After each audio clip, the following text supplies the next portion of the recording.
Orang-orang Yahudi yang percaya inilah cikal bakal jamaat Kristen.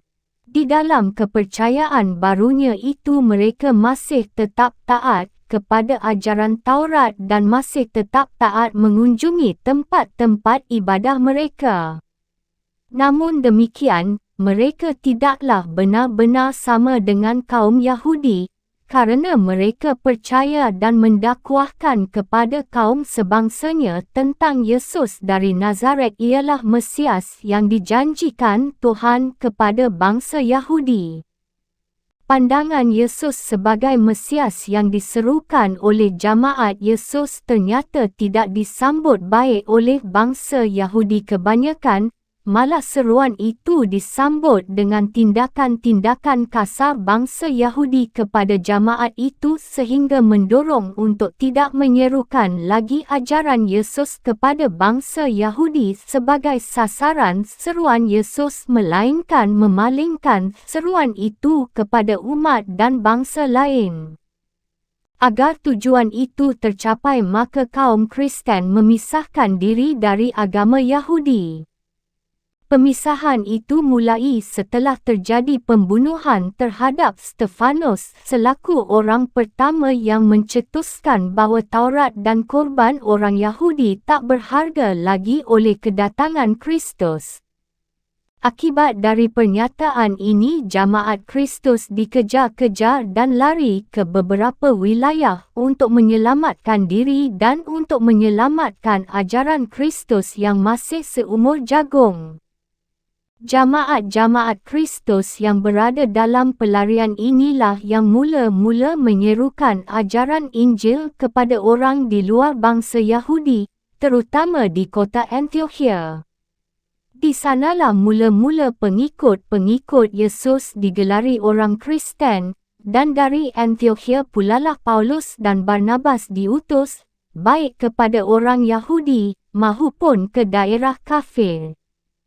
Pada mulanya dua tokoh utama penyeru agama Kristen itu bersatu padu menyebarkan agama Kristen kepada umat manusia di kalangan bukan bangsa Yahudi, namun pada akhirnya terjadi perselisihan dan perpecahan di antara keduanya sehingga Paulus memutuskan pergi meninggalkan Antiokhia menuju Asia Kecil dan Makedonia serta semenanjung Akaya Greek, guna mengembangkan ajarannya dalam lingkungan bangsa Greek.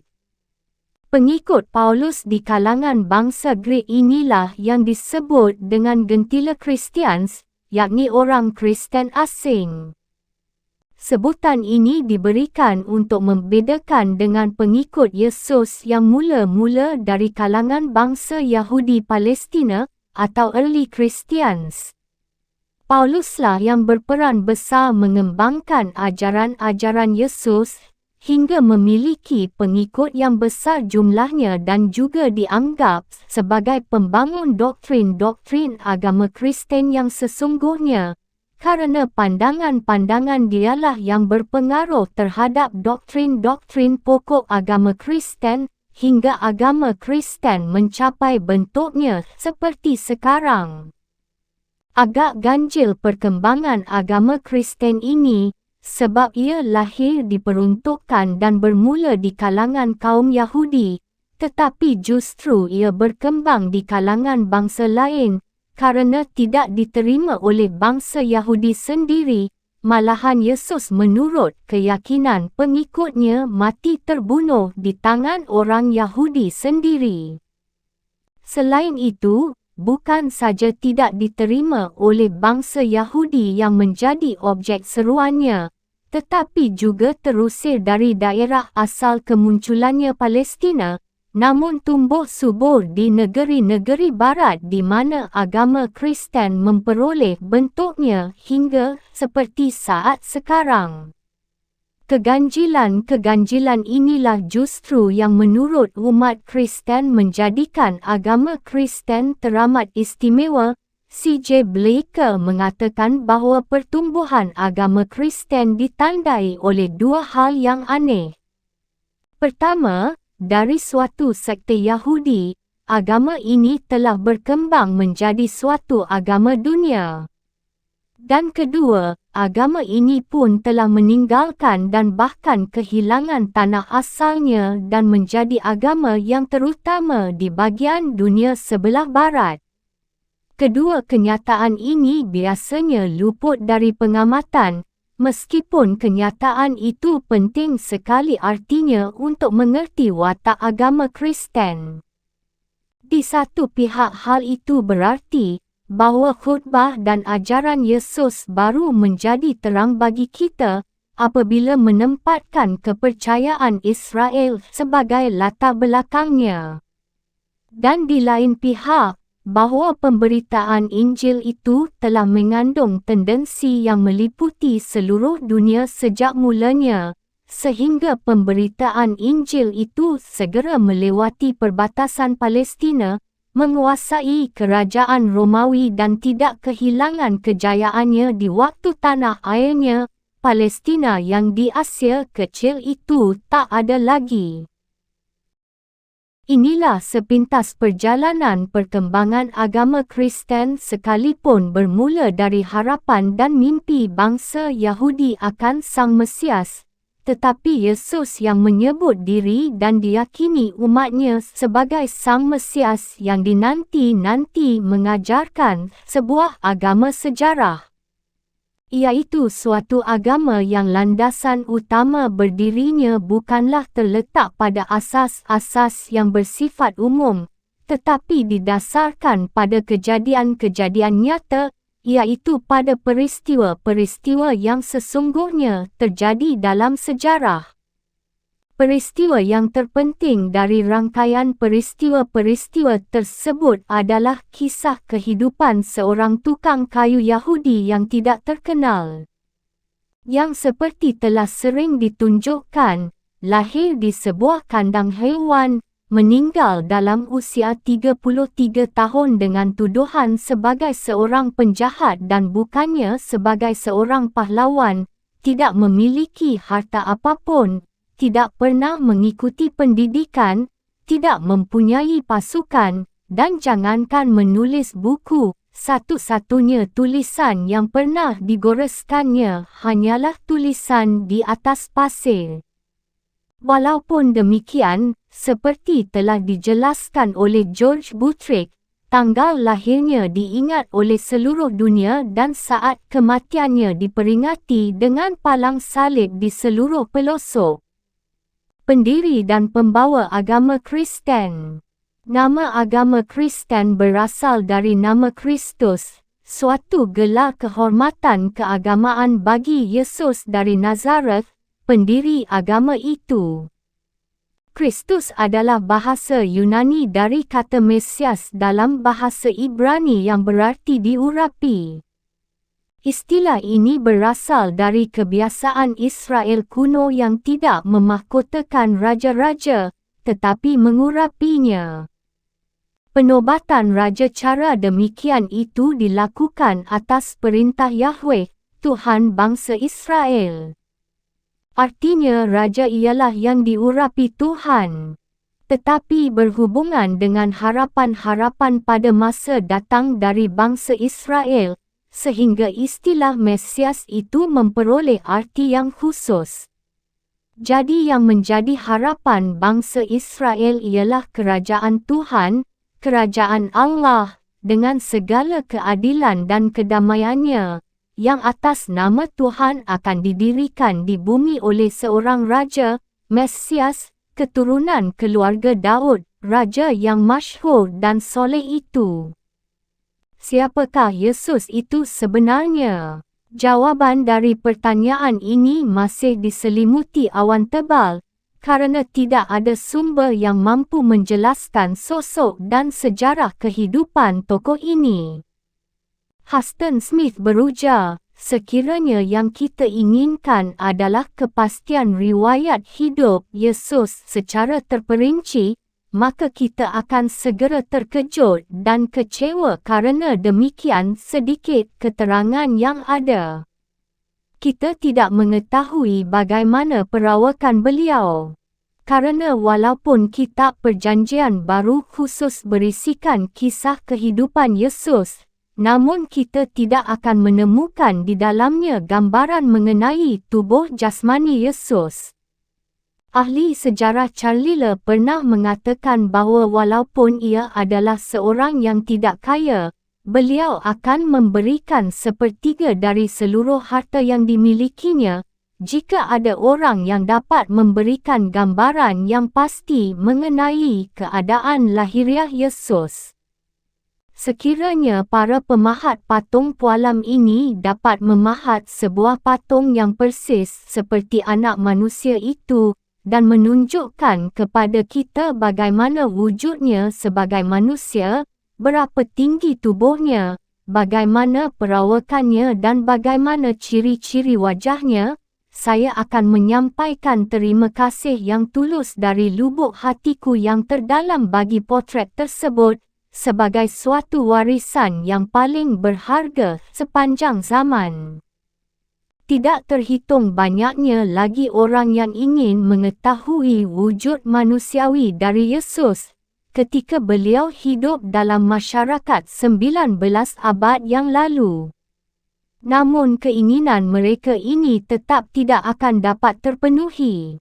Mereka yang merindukan adanya suatu pesawat pengatur waktu yang dapat menggulung kembali abad-abad yang telah lewat dan mampu membawa kita ke tengah-tengah masyarakat ketika Yesus hidup, akan tetap kecewa selama-lamanya.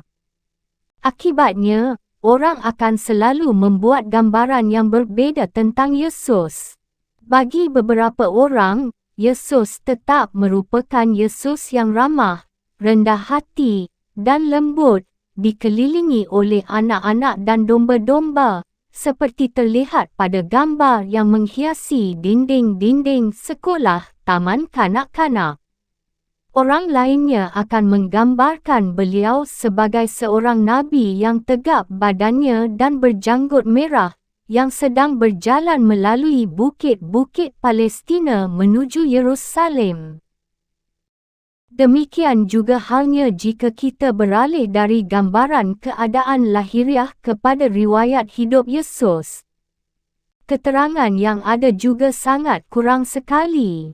Kekurangan keterangan ini sangat terasa, sehingga pada awal abad ke-20 ini telah muncul sejumlah literatur yang membingungkan orang yang bermaksud membuktikan bahawa Yesus itu sama sekali tidak pernah ada. Namun hipotesis itu sangat lemah, sehingga tidak dapat bertahan. Namun kenyataannya tetap demikian bahawa mustahil untuk menulis sebuah riwayat hidup Yesus dalam pengertian yang lazim, kerana pengetahuan kita tentang dia sangat sedikit. Kita tahu bahawa ia lahir di Palestina selama pemerintahan Herodes Agung, kira-kira tahun ke-4 sebelum Masehi, sehingga perhitungan kita mengenai abad-abad Masehi yang dimaksudkan berasal dari saat kelahiran Yesus, hampir pasti telah meleset beberapa tahun. Ia tumbuh dewasa di kota Nazareth atau di sekitarnya, mungkin sekali sesuai dengan adat kebiasaan umat Yahudi biasa pada waktu itu. Beliau dibaptis oleh Yohanes, seorang nabi yang penuh pengabdian, yang telah menggoncangkan daerah tersebut dengan pernyataannya bahawa pengadilan Tuhan akan segera datang. Pada awal usia 30 tahun, beliau melakukan kegiatan mengajar sambil menyembuhkan orang sakit, selama kira-kira antara 1,5 tahun dan 3 tahun, terutama di daerah Galilea. Sementara itu, telah timbul rasa permusuhan dari beberapa kalangan umat Yahudi dan kecurigaan pihak Romawi, yang menyebabkan beliau disalibkan di pinggiran kota Yerusalem. Sedikitnya informasi kesejarahan sosok dan kehidupan pribadi Yesus menyulitkan siapapun untuk menggambarkan kehidupan pembawa ajaran Kristen ini. Informasi tokoh Yesus itu hampir saja secara eksklusif ditemukan dalam karangan-karangan umat yang percaya kepadanya. Karangan-karangan itu kemudian terkumpul dalam Perjanjian Baru. Di luar lingkup umat Kristen sendiri hampir saja tidak ada berita.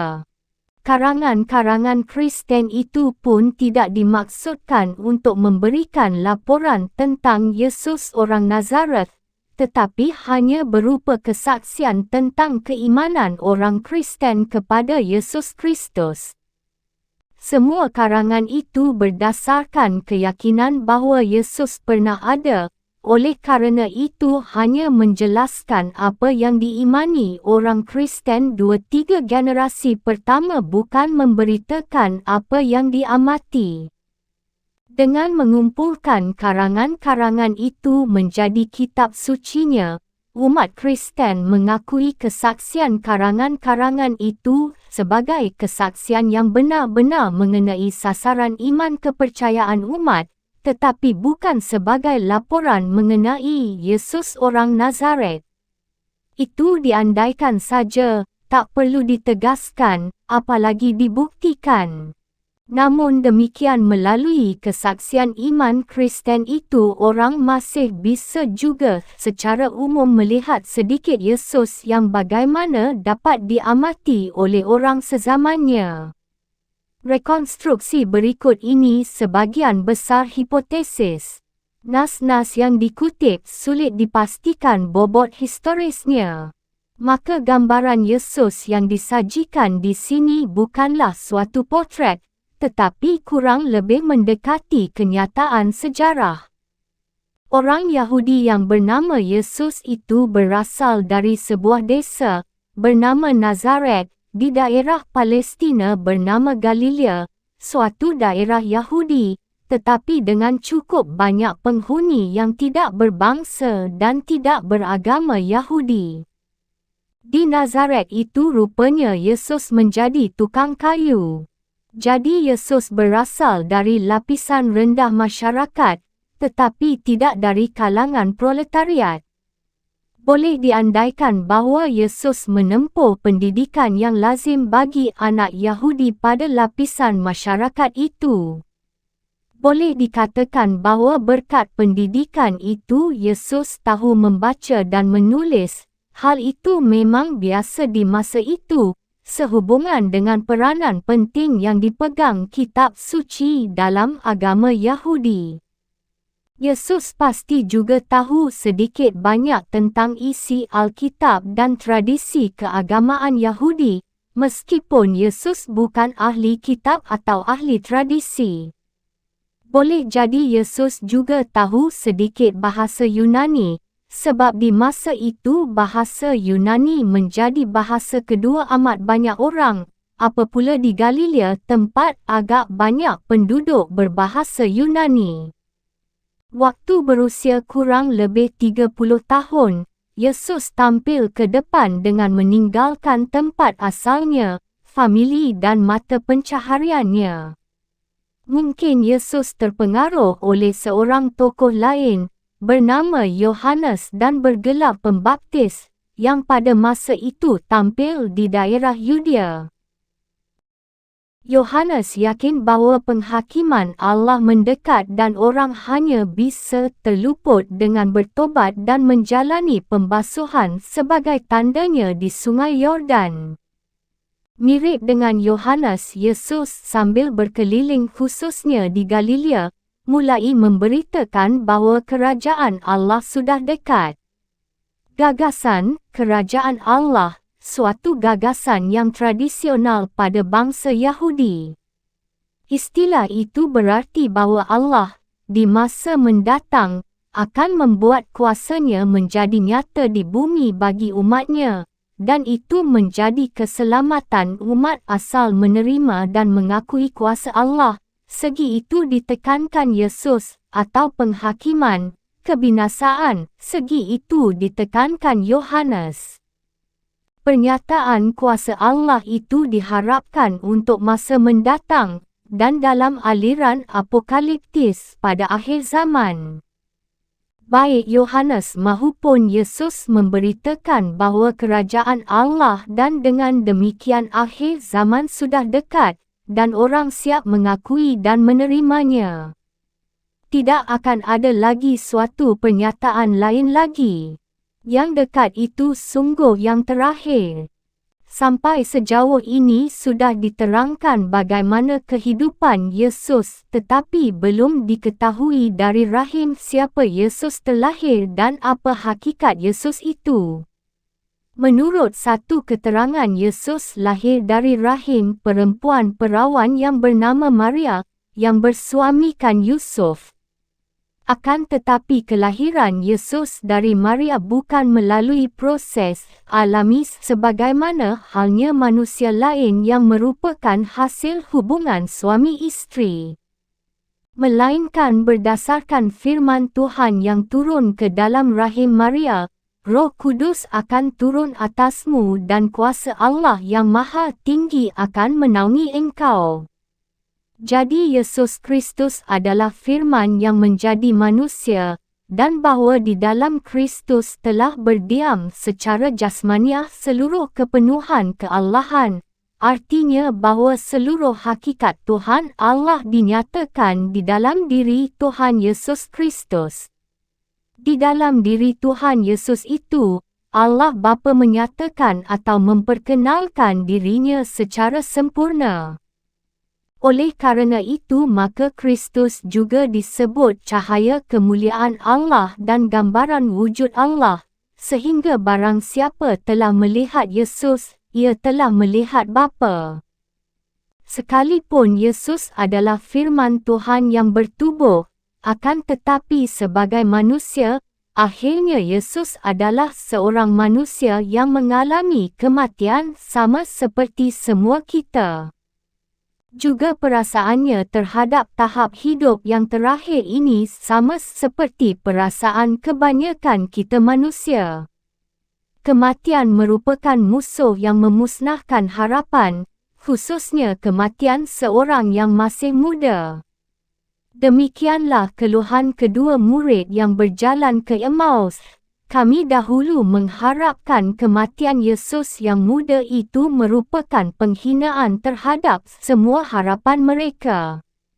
Menurut harapan itu, dialah yang datang untuk membebaskan bangsa Israel. Perjamuan mereka di bawah bayang-bayang salib direncanakan Yesus, karena dia sangat rindu makan Paskah bersama dengan mereka sebelum ia menjalani penderitaannya.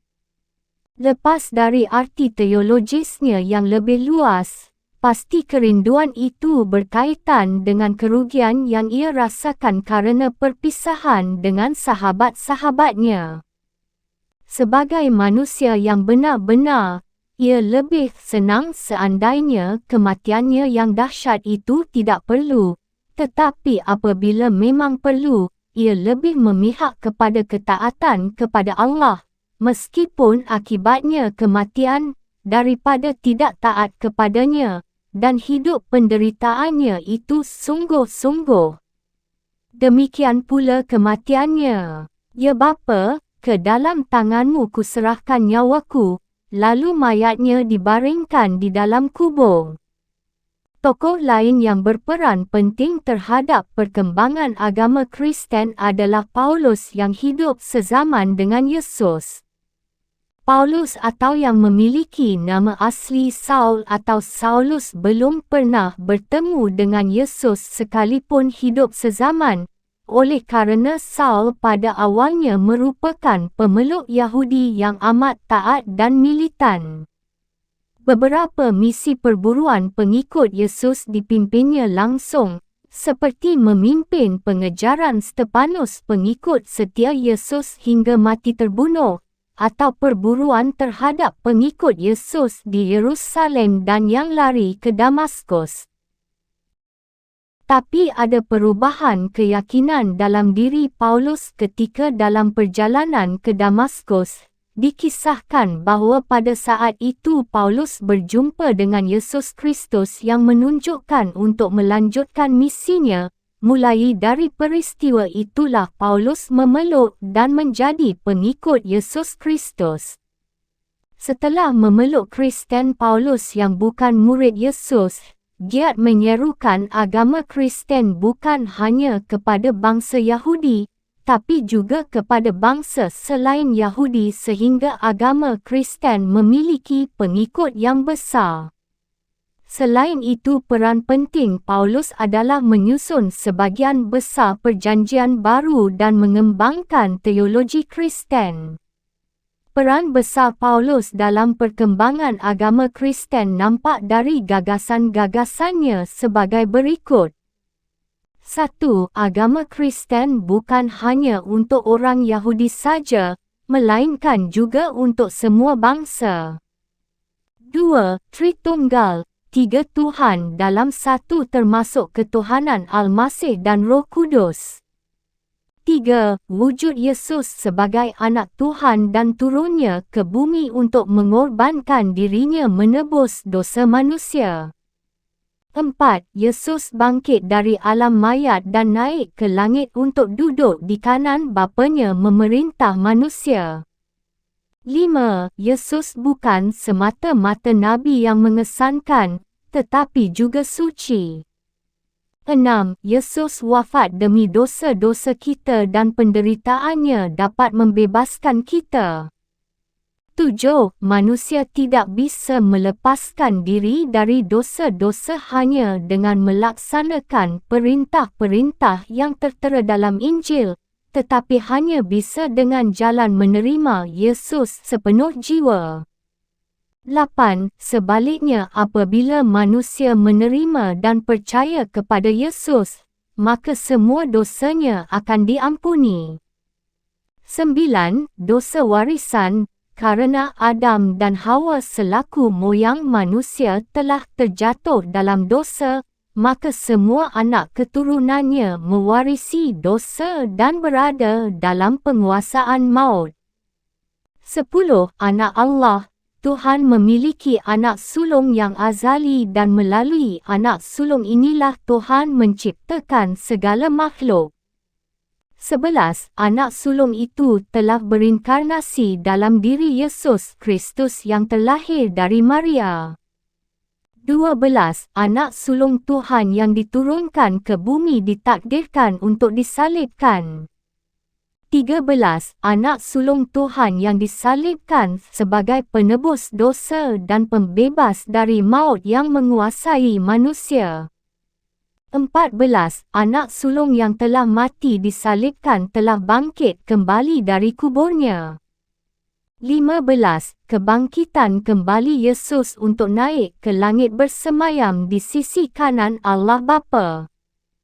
Pentingnya peran dan kedudukan Paulus dalam perkembangan agama Kristen mendorong banyak orang yang menyebut bahawa Pauluslah sebenarnya pendiri agama Kristen yang sesungguhnya, bukan Yesus Kristus yang terlalu dini wafat, sehingga belum sempurna ajaran Kristen yang ia wartakan kepada pengikut-pengikutnya.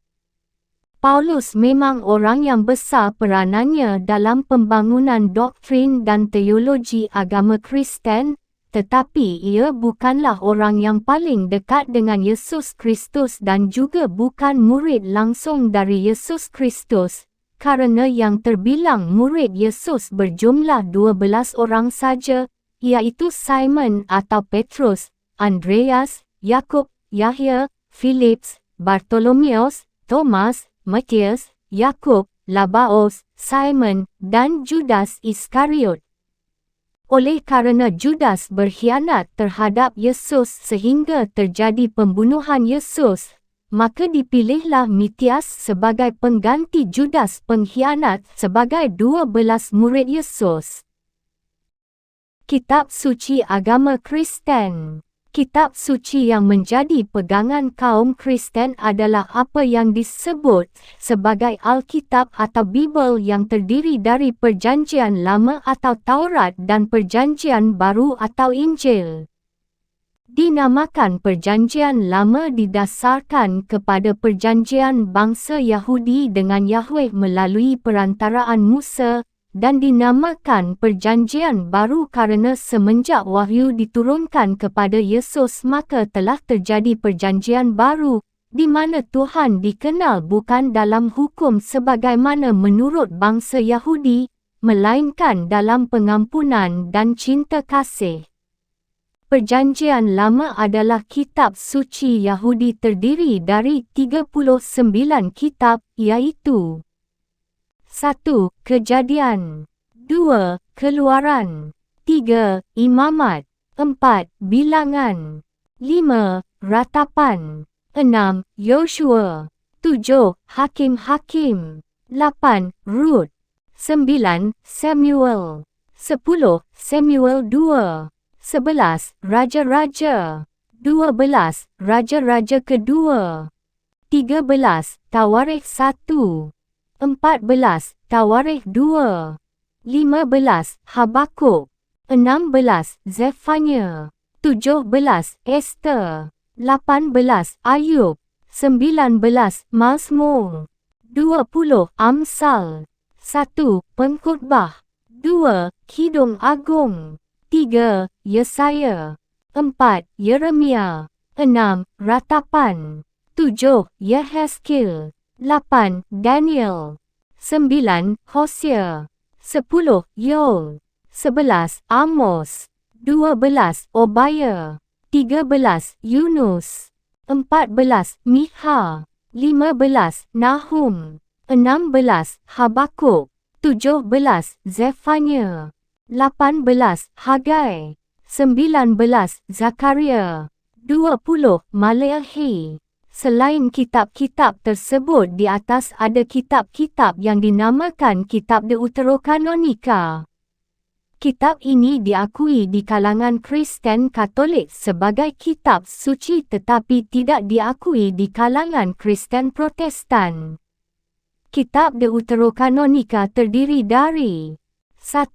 Tobit, 2. Yudit, 3. Tambahan pada kitab Esther, 4. Kebijaksanaan Salomo, 5. Yesus bin Sirah, 6. Baruch, 7. Surat dari Nabi Yeremia, 8. Tambahan pada kitab Daniel, 9. Kitab Makabe yang pertama, 10. Kitab Makabe yang kedua. Dari 39 kitab Perjanjian Lama itu di kalangan Kristen Katolik dihimpun atau dikelompokkan ke dalam kitab Taurat, kitab Nabi-Nabi, surat-surat, kitab Ayub, dan kitab Yunus. Namun dua kitab terakhir, Ayub dan Yunus, tidak diakui oleh Kristen Protestan. Kitab Perjanjian Baru atau Injil terdiri dari 27 kitab, iaitu 1. Injil Matius, 2. Injil Markus, 3. Injil Lukas, 4. Injil Yohanes, 5. Kisah Para Rasul, 6. Surat Paulus kepada jemaat di Roma, 7. Surat Paulus yang pertama kepada jemaat di Korintus, 8. Surat Paulus yang kedua kepada jemaat di Korintus, 9. Surat Paulus kepada jemaat di Galatia, 10. Surat Paulus kepada jemaat di Efesus, 11. Surat Paulus kepada jemaat di Filipi, 12. Surat Paulus kepada jemaat di Kolos, 13. Surat Paulus yang pertama kepada jemaat di Tesalonika, 14. Surat Paulus yang kedua kepada jemaat di Tesalonika, 15. Surat Paulus yang pertama kepada Timotius, 16. Surat Paulus yang kedua kepada Timotius, 17. Surat Paulus kepada Titus, 18. Surat Paulus kepada Filemon, 19. Surat Paulus kepada orang Ibrani, 20. Surat Yakobus, 21. Surat Petrus yang pertama, 22. Surat Petrus yang kedua, 23. Surat Yohanes yang pertama, 24. Surat Yohanes yang kedua, 25. Surat Yohanes yang ketiga, 26. Surat Yudas, 27. Wahyu kepada Yohanes. 27 kitab Perjanjian Baru ini berdasarkan isi dan kandungannya dapat dibedakan sebagai bagian sejarah dan bagian pengajaran. Yang termasuk ke dalam bagian sejarah adalah Injil yang 4, Matius, Markus, Lukas, Yohanes dan kisah rasul-rasul yang ditulis Lukas. Dan bagian pengajaran berjumlah 21 buah kitab, terdiri dari 14 buah kitab ditulis Paulus, 3 buah kitab ditulis Yahya, 2 buah kitab ditulis Petrus, 1 buah kitab ditulis Yakub, dan 1 buah kitab ditulis Yahuda. Sistem kepercayaan agama Kristen. Pokok keyakinan agama Kristen tersimpul pada doktrin Trinitas atau Tritunggal. Meyakini Tuhan itu Esa, tetapi selanjutnya melalui firman dan karyanya Tuhan menyatakan dan memperkenalkan dirinya sebagai Bapa, Anak, dan Roh Kudus. Doktrin Trinitas ini terbentuk melalui perjalanan yang panjang, melalui pergumulan pandangan dan perdebatan yang sengit, yang terjadi di tengah-tengah umat Kristen dari awal kemunculannya hingga ditetapkannya doktrin Trinitas sebagai keyakinan resmi Kristen pada Konsili Konstantinopolus III, tahun 680. Keyakinan Trinitas ini bertolak dari pandangan bahawa Tuhan Bapa bermaksud melibatan diri dalam sejarah manusia dengan cara mengirim anak sulungnya atau Yesus Kristus untuk membebaskan manusia dari jebakan dosa warisan yang membawa pada mulut maut, dan juga sekaligus melalui perantaraan Yesus Kristus ini manusia menerima Roh Kudus dari Tuhan Bapa. Namun demikian kalimat anak sulung atau Yesus Kristus dan Roh Kudus tidak boleh dipahami sebagai pribadi yang berbeza dengan Tuhan Bapa, kerana ketiganya hakikatnya satu juga. Tiga istilah ini akan mudah dimengerti bila dipahami dalam konteks Perjanjian Lama yang selanjutnya maknanya dipertajam oleh Perjanjian Baru. Menurut Perjanjian Lama, ketiga istilah itu memiliki makna. 1. Bapa adalah Tuhan Allah yang di dalam firman dan karyanya menyatakan atau memperkenalkan dirinya sebagai sekutu Israel. Tuhan Allah disebut Bapa sebab dialah yang menciptakan Israel, yang menyebabkan Israel dapat hidup sebagai bangsa yang bebas merdeka, dan dialah yang telah memilih Israel untuk menjadi sekutunya, dan oleh kerana dialah yang memberikan tugas yang khas kepada Israel. Oleh kerana itu maka di satu pihak sebutan Bapa mengungkapkan ketinggian dan kemuliaan Tuhan Allah, akan tetapi di lain pihak juga menunjukkan kasih Tuhan Allah kepada umatnya. Kasih itu dinyatakan di dalam firman dan karya Tuhan Allah di dalam melepaskan Israel. Dengan nama Bapa ini Tuhan Allah menyatakan atau memberitahukan kepada Israel bahawa Ia adalah penciptanya, penyelamatnya, dan pembebasnya. 2. Sebutan anak dikenakan kepada Israel sebagai sekutu Allah, untuk menunjukkan bahawa Israel harus mentaati Tuhan Allahnya, sebagai anak mentaati bapanya. Sebagai anak Israel harus mempersembahkan seluruh hidupnya bagi kemuliaan Tuhan Allah, iaitu bapanya. 3. Roh Allah adalah nafas Allah, atau asas hidup ilahi, yang dinyatakan di dalam karyanya yang dinamis. Roh inilah daya penciptaan Tuhan Allah yang menampakkan diri sebagai daya hidup dari firman Tuhan yang menciptakan. Maka roh ini sama dengan yang dihuraikan di dalam Mazmur 8 Nisbah 4 sebagai jari Allah atau tangan Allah yang menjadikan manusia dapat diperbaharui hidupnya. Demikianlah Roh Allah adalah Tuhan Allah sendiri dipandang dari segi hidupnya yang dinamis, yang menciptakan baik dunia manusia pembaharuan manusia. Agar dapat lebih jelas memahami paham Trinitas ini, perlu memahaminya dalam konteks rentetan ajaran tentang inkarnasi, penebusan dosa, dan baru kemudian Trinitas sendiri. Ajaran inkarnasi itu adalah percaya bahawa dalam tubuh Kristus itu Tuhan memakai tubuh manusia. Kepercayaan ini menyatakan bahawa Kristus adalah manusia Tuhan, yang sekaligus Tuhan seutuhnya, dan sekaligus juga manusia seutuhnya.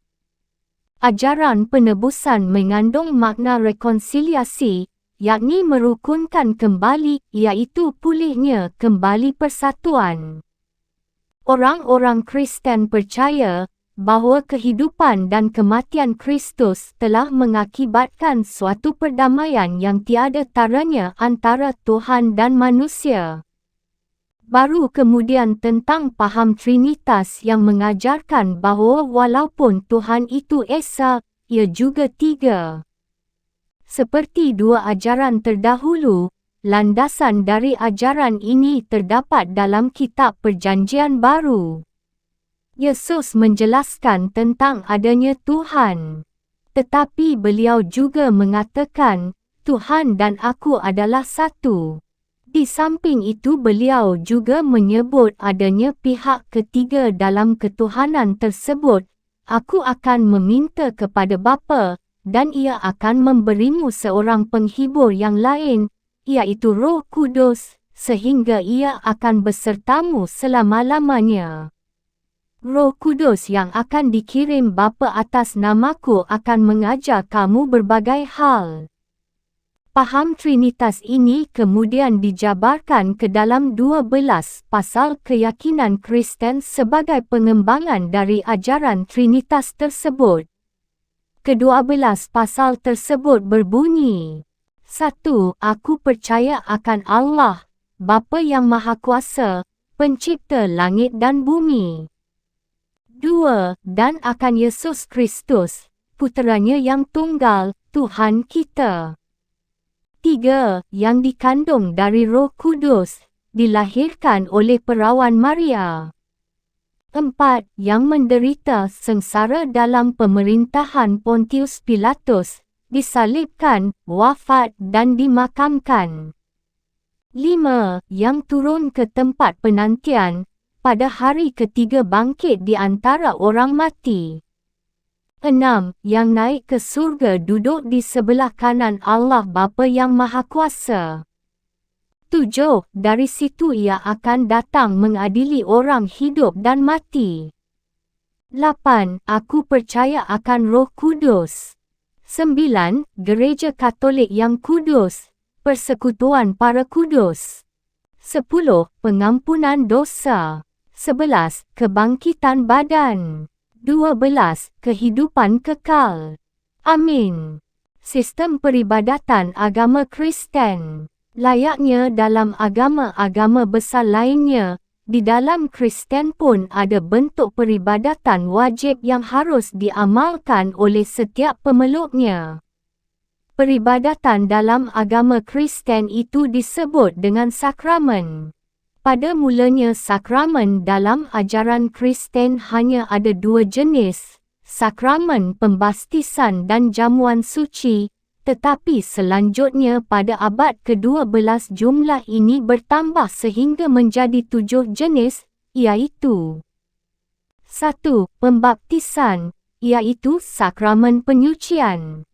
2. Pengukuhan, iaitu sakramen pengukuhan kembali atas pembaptisan masa kanak-kanak yang dilakukan pada waktu dewasa. 3. Jamuan suci, iaitu sakramen menyantap roti dan meminum anggur yang telah ditahbiskan sebagai bentuk pengulangan kejadian penyaliban Yesus Kristus. 4. Pengakuan, iaitu sakramen pengakuan atas segala dosa yang telah diperbuat di hadapan imam gereja. 5. Sakarat, iaitu sakramen yang dilakukan pada saat seseorang menghadapi kematian dengan cara mengusapi tubuh orang yang sekarat dengan minyak suci disertai dengan doa dan sembahyang. 6. Pentahbisan, iaitu sakramen penyerahan segala karya dan hidup kepada Tuhan agar semuanya menjadi suci. 7. Perkahwinan, iaitu sakramen mempersatukan dua insan laki-laki dan wanita dalam sebuah ikatan suci dalam perkahwinan. Sakramen pembaptisan adalah ritual pemandian suci sebagaimana yang dipraktikkan oleh Paulus pada saat membaptis muridnya Efesus. Tujuannya untuk keselamatan, pembebasan dari dosa, dan menjadikan manusia lahir kembali sebagai anak Allah serta digabungkan dengan gereja, sebagaimana yang pernah dialami Kristus dibasuh dan dimandikan dengan air. Sakramen pengukuhan adalah kelanjutan dari sakramen pembaptisan dengan tujuan agar orang yang telah dibaptis melanjutkan inisiasi Kristiani, diperkaya dengan berkah Roh Kudus dan bersatu lebih sempurna dengan gereja, dan juga agar bertambah kuat imannya baik dalam kata mahupun perbuatan sebagai saksi atas kebenaran Kristus. Sakramen ini dilakukan dengan mengurapi dahi dengan krisma dalam posisi duduk atau berdiri dengan dua tangan bertumpangan. Sakramen jamuan suci atau Ekaristi adalah pengulangan peristiwa penyaliban Yesus Kristus, di mana pada malam sebelum penyaliban Yesus makan bersama-sama dengan para muridnya. Pelaksanaan sakramen ini dipimpin oleh uskup atau imam, yang bertindak selaku Yesus Kristus yang mempersembahkan dirinya yang hadir nyata dalam roti dan anggur kepada Allah Bapa, dan sebagai rezeki rohani kepada umat beriman yang diikutsertakan dalam persembahannya. Sakramen pengakuan atau tobat merupakan upacara pengakuan dosa seseorang kepada seorang imam sebagai wakil Tuhan di mana semua dosa harus disampaikan secara jujur dan menyesali dosa-dosa itu serta berniat untuk memperbaiki diri, agar segala dosa-dosanya diampuni Tuhan, setelah itu dimandikan kembali kerana telah menodai gereja dengan perbuatan dosa itu. Sakramen sakarat atau kematian adalah upacara pembaluran mayat dengan minyak suci, dan menutupkan matanya serta menyiapkan jiwanya untuk melakukan perjalanan kembali ke Tuhan. Sakramen imamat adalah penetapan ilahi, di mana orang beriman yang telah memenuhi persyaratan diangkat menjadi seorang imam yang kudus untuk menjadi pemimpin yang memberikan pelayanan kepada jemaat berupa pengajaran agama dan menggembalakan umat sebagaimana praktik Yesus Kristus terhadap gembalanya. Sakramen perkahwinan adalah satu bentuk penyatuan dua insan yang bermaksud membangun rumah tangga di bawah naungan Yesus Kristus dalam mencapai keluarga yang sejahtera dan dalam membimbing dan mendidik anak. Karenanya perkahwinan yang demikian haruslah bersifat langgeng dan abadi, tidak boleh terceraikan dan terbagi kepada dua hati, satu untuk selamanya hingga dipisahkan maut. 7. Sakramen ini berlaku di kalangan Kristen Katolik, sedangkan di kalangan Kristen Protestan hanya ada dua bentuk sakramen, iaitu pembaptisan dan perjamuan suci. Sistem etika agama Kristen. Sebagai agama yang melanjutkan dan menggenapi agama Yahudi, agama Kristen sama halnya dengan agama Yahudi berpegang teguh pada 10 perintah Tuhan untuk diamalkan sebaik-baiknya agar kehidupan yang sejahtera terwujud baik di dunia maupun di akhirat. Pemeluk Kristen yang taat akan benar-benar memperhatikan ke-10 perintah Tuhan dalam hidupnya kerana isinya mengandung nilai susila yang baik, sebagaimana berikut. 11. Aku adalah Tuhanmu, tiada Tuhan selain aku. 12. Jangan membuat patung dan menyembah patung. 13. Jangan menyebut Tuhan dengan sia-sia. 14. Ingatlah kamu pada hari Sabat dan sucikanlah ia. 15. Hormatilah ayah dan ibumu agar umurmu panjang. 16. Jangan kamu membunuh. 17. Jangan kamu berzina. 18. Jangan kamu mencuri. 19. Jangan kamu bersaksi palsu pada sesama manusia. 20. Jangan kamu merampas hak orang lain. Perintah pertama dari 10 perintah adalah inti dari segala kebaikan kerana menyangkut ketulusan pengabdian manusia kepada Tuhan Penciptanya, di mana seorang hamba bila sudah mengimani Tuhan maka tidak layak mencari Tuhan lain untuk dijadikan sesembahan lain. Dan selanjutnya bahawa sebagai bentuk ketulusan dan penghormatan kepada Tuhan, maka seorang hamba dilarang sembarangan menyebut nama Tuhan. Tuhan adalah Zat yang Maha Tinggi dan Maha Besar. Sepatutnya kepadanya haruslah mendekat dan menyeru dengan bukan saja suara yang rendah, namun juga harus dengan panggilan yang baik dan pantas, sesuai dengan Zatnya yang agung. Dan Tuhan itu selain dimuliakan dengan sebutan dan panggilan yang mulia juga haruslah disucikan, kerana Ia adalah Zat yang Maha Suci. Selanjutnya setelah menegakkan nilai-nilai susila yang menyangkut dengan diri Tuhan, maka selanjutnya dituntut juga untuk menegakkan nilai susila yang akan membuat diri manusia menjadi mulia dan bersih. Hendaklah selalu menghormati kedua orang tua dengan penuh kesadaran dan ketulusan, jangan membunuh, berzina, mencuri, bersaksi palsu, dan merampas hak milik orang, sebab perbuatan-perbuatan ini dapat menodai kesucian diri dan merugikan orang lain. Lebih dari itu, perbuatan-perbuatan kotor itu bertentangan dengan nilai kasih yang diajarkan oleh Yesus Kristus. Yesus menebarkan cinta kasih kepada sesama manusia, sampai-sampai bila ada orang yang menampar pipi kanannya maka lantaran jiwanya yang penuh kasih ia sodorkan pipi kirinya. Dileburnya rasa benci dan marah di dalam sifat kasihnya, sehingga baginya orang lain sama dengan dirinya sendiri. Cintailah tetanggamu sebagaimana kamu mencintai dirimu sendiri. Demikian anjuran Yesus Kristus kepada seluruh pengikutnya. Nilai-nilai etika Kristen dijiwai oleh belas kasih dan cinta sebagai salah satu sifat yang melekat pada Tuhan dan Yesus Kristus.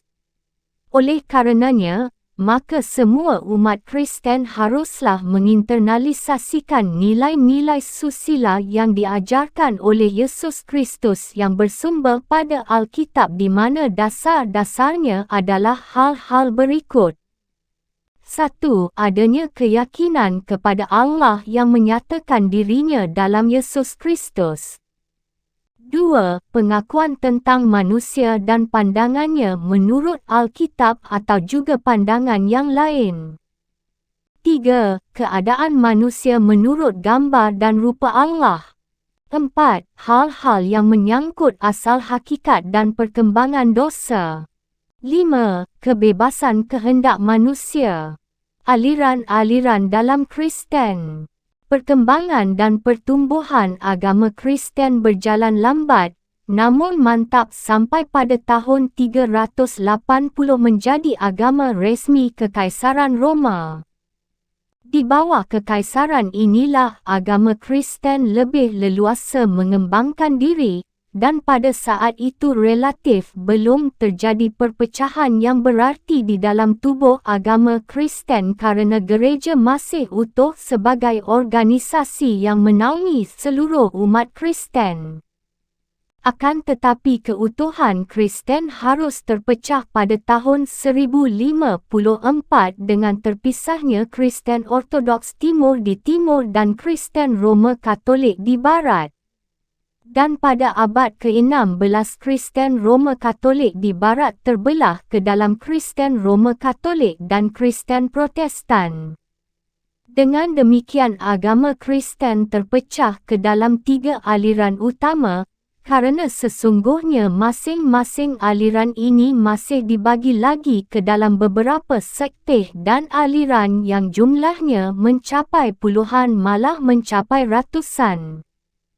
Dalam pembahasan ini hanya akan dibicarakan secara umum gambaran 3 aliran utama dalam agama Kristen, iaitu Kristen Roma Katolik, Kristen Ortodoks Timur, dan Kristen Protestan.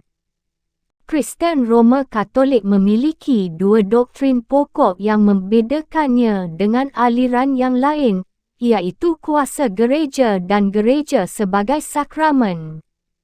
Mengenai kuasa mengajar gereja di dalam Katolik, gereja ditempatkan sebagai lembaga yang sangat istimewa dalam kehidupan keagamaan umat Kristen.